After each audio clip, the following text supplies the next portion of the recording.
Oi, tudo bem? Vamos falar um pouquinho sobre o desenho? Bom, o desenho surge há muito tempo atrás, lá na pré-história, antes da invenção da escrita. A gente chama esse tipo de desenho de arte rupestre, porque era feito nas paredes do interior das cavernas. Bom, ele era feito com tintas naturais, com pigmentos encontrados na natureza, como carvão, a argila, a terra, sangue de animais e até mesmo o excremento desses animais, cocô. Bom, eles misturavam esse tipo de pigmento, essas tintas naturais, com sangue, com água, com gordura animal, e aí formavam uma pasta que servia como tinta. E aí eles utilizavam as mãos,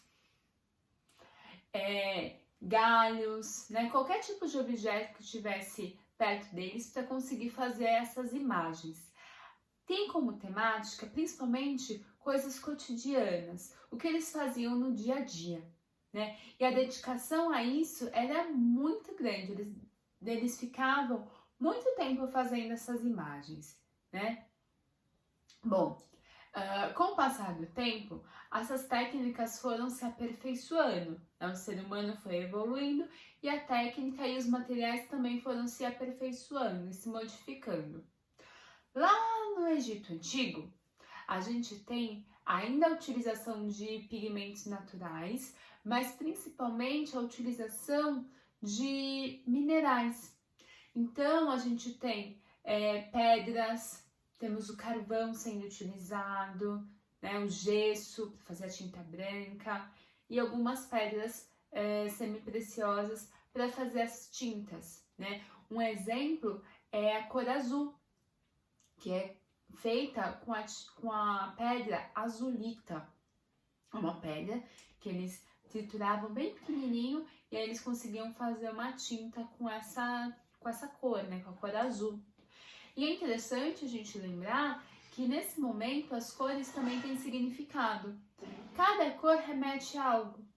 Então, por exemplo, a cor azul, ela tem a ver com a criação. Então, coisas que estão remetendo à criação, como por exemplo o Rio Nilo, eram feitas de azul, Então, cada cor tem um significado diferente. Além disso, nós temos a criação de algumas regras para esses desenhos serem feitos. No Egito Antigo, a gente tem a lei da frontalidade. A lei da frontalidade, ela serve para que os elementos fiquem mais fáceis de serem identificadas. Então, em vez de fazer o desenho de uma pessoa vista de frente, eles faziam de perfil, visto de lado, porque aí era mais fácil de fazer o desenho do nariz, do queixo, da cabeça de forma geral. Só que nem tudo era feito de perfil, nem tudo era feito de lado. Enquanto a cabeça estava de lado, o corpo, o tronco estava virado para frente, E os membros superiores e inferiores também estavam de lado. Então, é uma posição anatomicamente bem complicada, tá?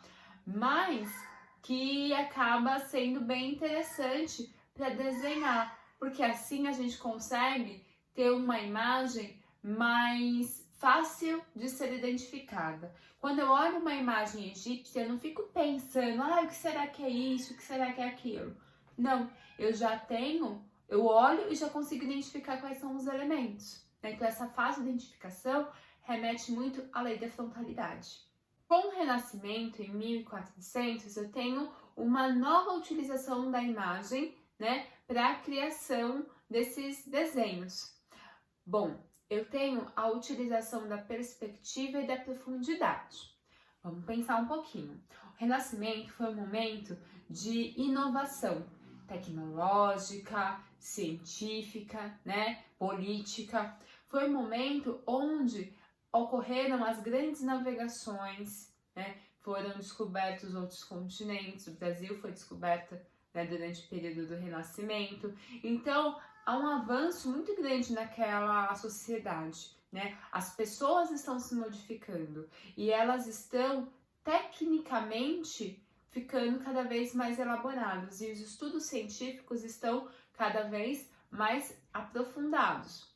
Isso quer dizer que, de certa forma, as pessoas começaram a pensar um pouco mais, né? Pensar diferente, na verdade. Esse pensar diferente na arte foi representado através da utilização de técnicas para fazer com que as imagens fiquem cada vez mais realistas. E quando a gente vê uma imagem desse período, a gente vê a utilização de profundidade, né? Então a imagem que até então era bidimensional, agora começa a se parecer com tridimensional, né? A tridimensionalidade começa a ser posta, para que tudo fique mais realista. Para isso, a gente tem, então, a utilização da perspectiva. Perspectiva é uma técnica que faz com que as coisas que estão mais perto de mim pareçam maiores e o que está mais ao fundo pareça menor. Isso dá ilusão de profundidade.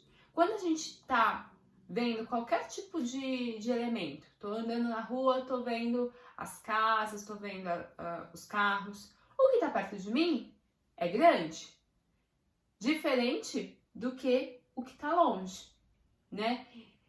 Isso me dá a sensação de profundidade, eu consigo saber, né? Essa tridimensionalidade. Como fazer isso na imagem? Né? Através dessas regrinhas. Além disso, a gente tem a utilização de claro e escuro, de luz e sombra, né? Na técnica denominada esfumato. Esfumato vem de esfumaçar, que é essa transição de claro para escuro. O Leonardo da Vinci foi um grande utilizador dessa técnica, né? Não só ele, né? Vários artistas naquele momento. Então eles faziam a transição de claro para escuro para fazer com que as imagens pareçam mais tridimensionais, para que elas ganhem volume. Bom, depois houve ainda a necessidade de acrescentar movimento, né? Isso a gente está falando de finalzinho do século XIX e início do século XX. Acrescentar movimento nas imagens, né? Então o desenho, que antes era feito lá na parede das cavernas com tinta à base de pigmentos naturais, já ganhou algumas leis, como a lei da frontalidade. Ganhou volume no Renascimento, agora vai ganhar movimento. E esse movimento é o que dá a base para o nosso cinema, né? Para a nossa televisão. Essas imagens feitas em movimento, onde equipamentos foram sendo inventados. Isso porque existe uma coisa chamada persistência da imagem, persistência da memória. Quando os nossos olhos veem uma imagem parada, ela fica gravada por alguns segundos, alguns milésimos de segundo no nosso cérebro. Então, quando eu estou vendo uma imagem, se eu fecho meu olho, por alguns instantes aquela imagem ainda fica dentro da minha memória. E se eu começo a ver uma imagem em seguida da outra, muito rapidamente, o meu cérebro vai ligando uma imagem na outra. E esse ligar de imagem uma na outra acaba dando essa ilusão de movimento, né? Não um quadrinho que começou a se mexer, mas é uma imagem em sequência da outra, começa a dar essa ilusão de movimento. Então, quando eu olho aquilo muito rápido, eu tenho a base do cinema, né? Aí eles inventaram vários equipamentos para fazer com que essa imagem crie movimento. Um deles foi a lanterna mágica, né? Que é um equipamento que tem isso de fazer uma imagem em sequência da outra, bem rapidamente, e dá a sensação de movimento, né? E com o passar do tempo, outros tantos equipamentos foram utilizados e hoje a gente tem as máquinas digitais, as filmadoras que fazem isso digitalmente. Tudo bem? Bom, então essa foi a trajetória do desenho até hoje, em alguns momentos históricos, tudo bem? Espero que vocês tenham gostado e até a próxima. Tchau!